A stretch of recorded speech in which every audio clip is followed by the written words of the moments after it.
Hi, Critical Approaches. Good morning.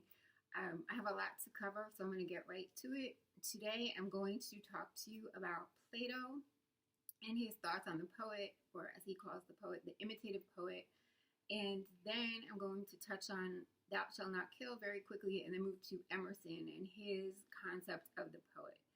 So, Book 10 of the Republic, which you read, begins with Socrates telling Glaucon that the founders of the city were absolutely right in the ways that they followed in founding the city. And one of these steps that they took was banishing poets.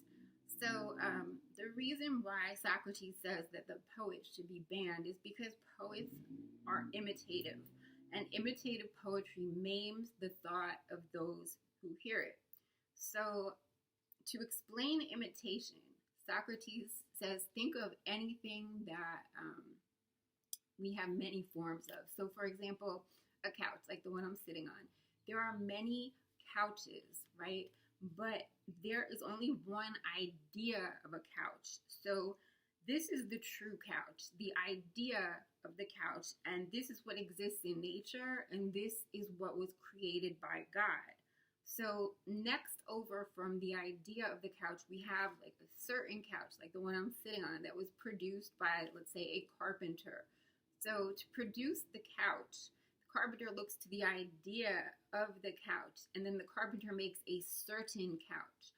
Now the painter or the poet looks to the certain couch, looks from just a specific angle, only sees part of the couch, and then imitates or produces what looks like a couch, but what is not really a couch. So the painter or the poet is an imitator at third generation from the truth, who lays hold only of a small part of a thing, in this case the couch, and this part is a phantom. Okay? So the maker of tragedy, Homer, as Socrates calls out, is also an imitator. Why? Okay, so on page 281, Socrates says, we hear from some that these men know all arts and all things human that have to deal with virtue and vice, and the divine things too. And then he adds that to be good, a poet must know that which he writes about. So he asks, are poets imitators, or do they really know the things that they talk about? So starting with Homer, he says, okay, we'll be fair, Homer. We're not going to ask you about the practice of medicine or what lives you've saved. I'm going to ask you about the things that you talk about the most. So he identifies that Homer speaks about wars, the commanding of armies, the governance of cities, and the education of human beings. So what did Homer really know about any of these subjects? And I think the argument that proceeds is very clever, but I'm not sure. Well, it's very clever. I think it works, but are you convinced by it? So on page 282, let me find it real quickly.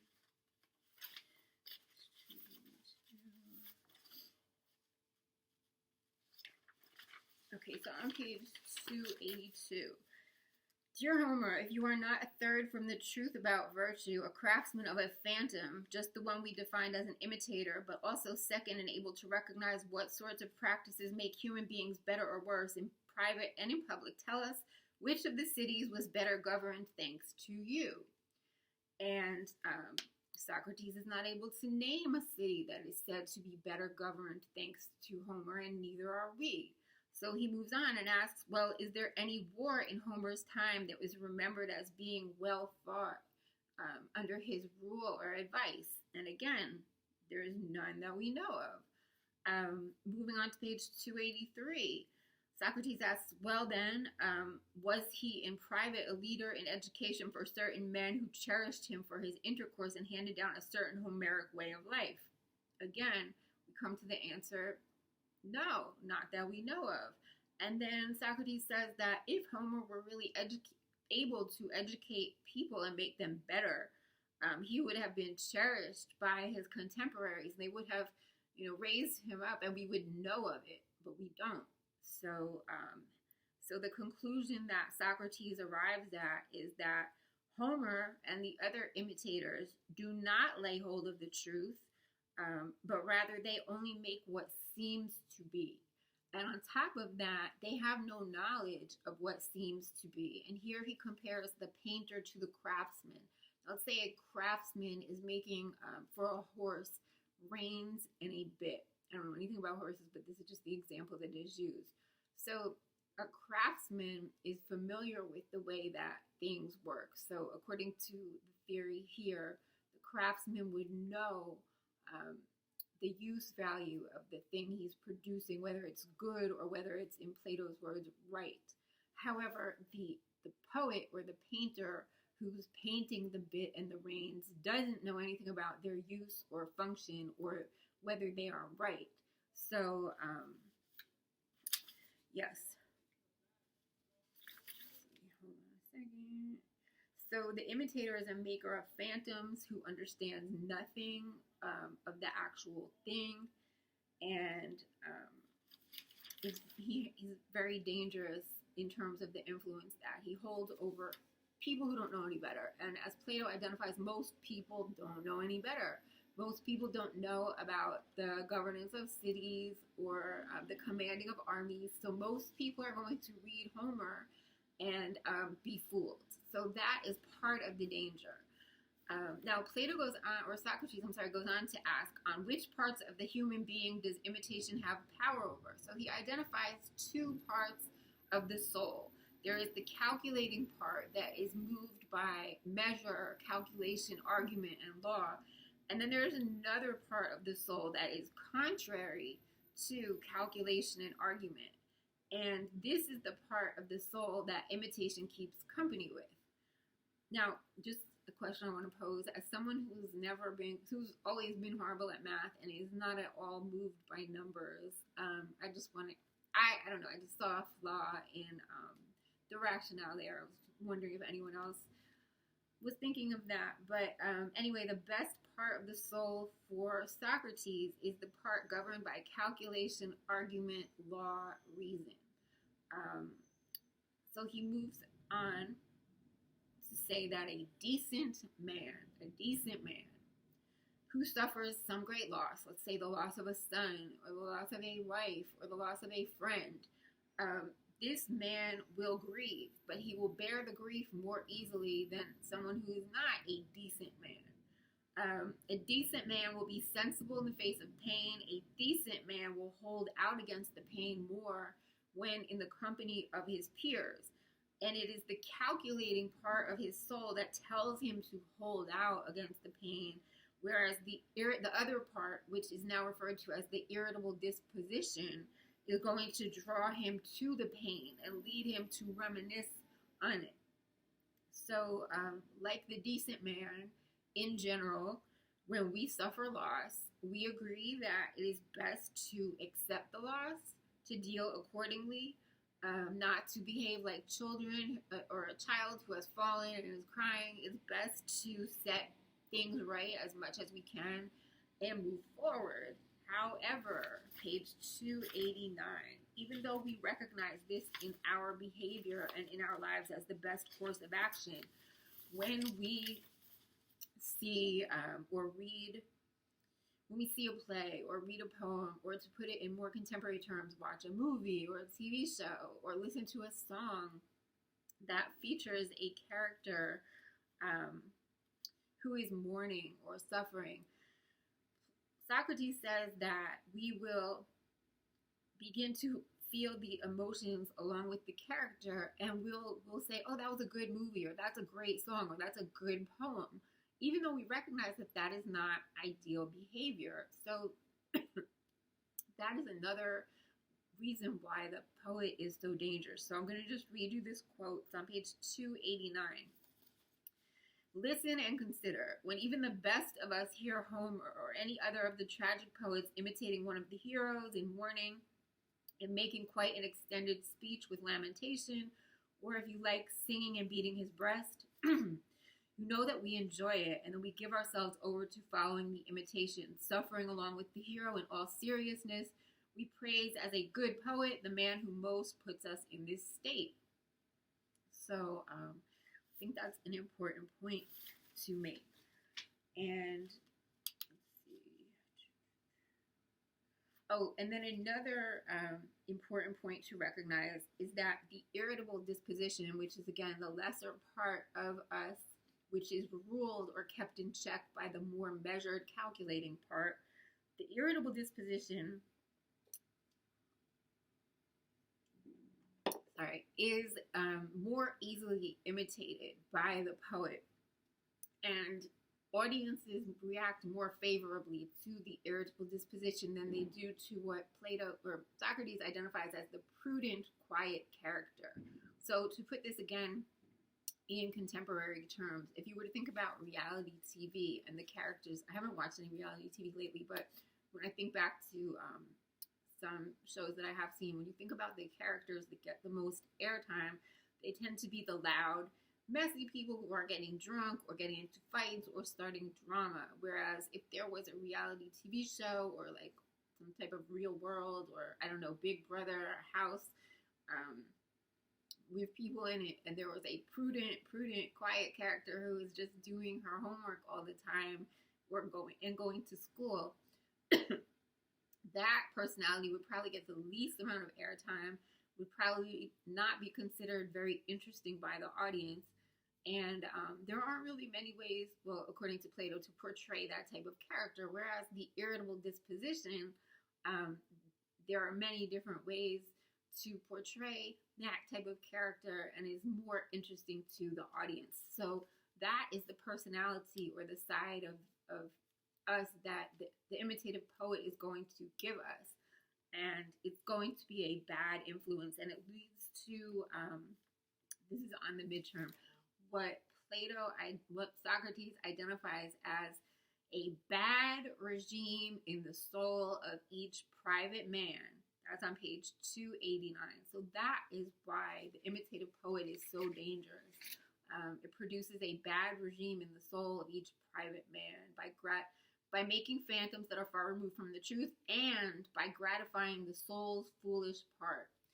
So that's important to recognize.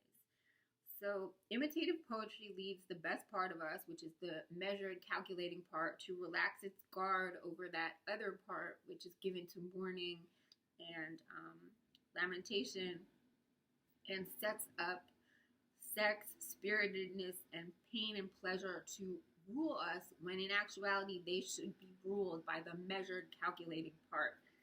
And on page 290, the conclusion is built up to that, you know what? It was completely right that poets are banned from the city. Socrates says the only poetry that should be admitted to the city are hymns to gods and the poets which celebrate good men. But there are none. He identifies none. So he says, if at some point in time there should be such poems, we would gladly admit them. But for now, we're going to have to act like lovers who, have fallen in love, but recognize that the love is not good for us. And so we do everything we can to keep away from it. That's what he compares poetry to. So, and then, I think that's all. Let me just see. Yes. So imitative poetry is bad. It is dangerous. Moving on to Rexroth with Thou Shalt Not Kill. I think I picked this poem not only because I love it, but because it is very emotional. And I think it captures exactly, I think Plato or Socrates would say, that's exactly what I'm talking about, because we feel the emotions along with Rexroth. Like, as I read the poem, I begin to get very angry, irrationally so. And this poem was written for another poet, Dylan Thomas, who was said to have died of alcoholism because he was an excessive drinker. And at the age of 39, he died. And it has always been said that Dylan Thomas died from alcoholism. But in 2004, interestingly, an article was published in a British newspaper, The Guardian, saying that Thomas's death was actually because of a mistake made by his doctor. So he had pneumonia, and he was telling his doctor that he couldn't breathe and he felt suffocated. So the doctor, I guess because he was an alcoholic, just assumed that he was experiencing something related to alcoholism, so he diagnosed him as having the DTs, or delirium tremens, and gave him 3 shots of morphine. And the 3rd shot of morphine put Thomas in a coma from which he never recovered. So either way, Rexroth blames Thomas's death on the surrounding society. He, in that, he says that, poets are very sensitive and they're bearing their souls, as Thomas was, and the surrounding society and the critics in it tend to be very critical of the poetry and of the poet. And then Rexroth, this becomes an assault on mainstream society and culture, as Rexroth identifies a whole list, a whole roster of writers and artists who are just suffering through life and then who die these horrible, miserable, tragic deaths. And it's really, there's a lot of emotion here. So I'll just read a couple of stanzas. I think the opening stanza is powerful, but it pales in comparison to what follows. They are murdering all the young men for half a century now. Every day they have hunted them down and killed them. They are killing them now. At this minute, all over the world, they are killing the young men. They know 10,000 ways to kill them. Every year they invent new ones in the jungles of Africa, in the marshes of Asia, in the deserts of Asia, in the slave pens of Siberia, in the slums of Europe, in the nightclubs of America. The murderers are at work. And then moving down to the 2nd stanza, I believe this is a reference to Plato. They are casting him forth from every city in the world, just as Plato or Socrates cast the poets out of the city. Moving on, after describing all of these horrible things that are being done to the young men and the young women who are being cast out of the cities, let's see, what does Rexroth say? So here he turns and he assigns blame. You, the hyena with the polished face and bow tie in the office of a billion-dollar corporation devoted to service, the vulture dripping with carrion, carefully and carelessly robed in imported tweeds, lecturing on the age of abundance, the jackal in double-breasted garbadine, barking by remote control in the United Nations, the vampire bat seated at the couch head, notebook in hand, toying with his disturberator. So that's I think it's pretty powerful, but then it gets even more so when he's talking about the painful lives of these artists and writers. He died years later of syphilis of the brain and spine, 15 years of pain and poverty while his mind leaked away. One tried 3 times in 20 years to drown himself. The last time he succeeded, one turned on the gas when she had no more food, no more money, and only half a lung. One went up to Harlem, took on 30 men, came home, and cut her throat. One sat up all night talking to H.L. Mencken, there's a famous writer, and drowned himself in the morning. How many stopped writing at 30? How many went to work for a time? How many died of prefrontal lobotomies in the Communist Party? How many are lost in the backwards of provincial madhouses? How many, on the advice of their psychoanalyst, decided a business career was best after all? How many are hopeless alcoholics? So you see, it's very, very emotional, very powerful. There's a lot of anger there. I know that I first discovered this when I was a senior in high school, and I was on the artistic side, and I felt like my high school was very conservative and repressive. So when I found this poem, I felt like, oh my gosh, the reason I'm saying this is because while Plato would say that this is imitative poetry that, I think Plato would say this is imitative poetry that causes a bad regime in the soul of each private man, Emerson has a very different view. Emerson, let me just turn my page. Emerson says that the poet is the man of beauty. The poet is the truth. The poet is representative. He stands among partial men, that's everybody else who's not a poet, and for the complete man, and he apprises everyone else of the commonwealth, so of the fullness and beauty of humanity. The poet is isolated among his contemporaries by his truth and his art, but his pursuits will draw others in later. And then Emerson says that all men live by truth and stand in need of expression. The man is only half himself, the other half his expression. Now, that may be true, but most people, according to Emerson, cannot adequately express themselves.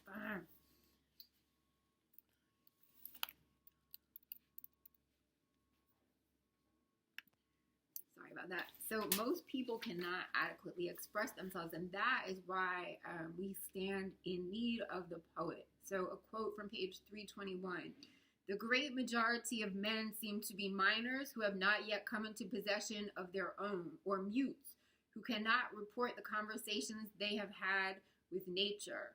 Moving down, every man should be so much an artist that he could report in conversation what had befallen him. But most men can't do that. Most men and women can't do that.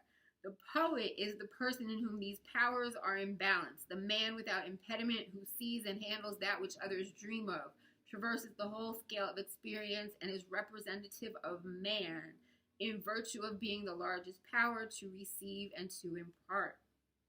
The poet is the sayer, the namer, and represents beauty.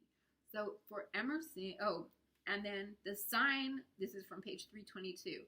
The sign and credentials of the poet are that he announces that which no man foretold. He is the true and only doctor. He knows and tells. He is the only teller of news, for he was present and privy to the appearance which he describes. He is a beholder of ideas and an utterer of the necessary and causal. So as we are about to close, whose conception of the poet are you more moved by when you read Rexroth? Do you see Rexroth as announcing that which no man foretold, or does he cause a bad regime in the soul of each private man, speaking about things that he has no true knowledge of? So for me, I'm sure you probably don't care, but like I said, I discovered this poem in high school, and when I read it, my feeling was like, oh, where has this been all my life? And I felt like, oh, this guy, he's saying exactly what I've been thinking, but he's saying it better than I ever could.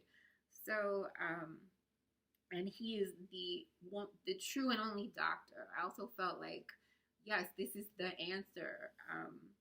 And so in that sense, I see him as an utterer of the necessary and causal, but I can also see how Rexroth gets us worked up and angry and emotional, and maybe those aren't the most constructive feelings. So anyway, which side are you on? Do you read Thou Shalt Not Kill, and do you see Plato's argument reinforced, or do you see more Emerson's argument come to life?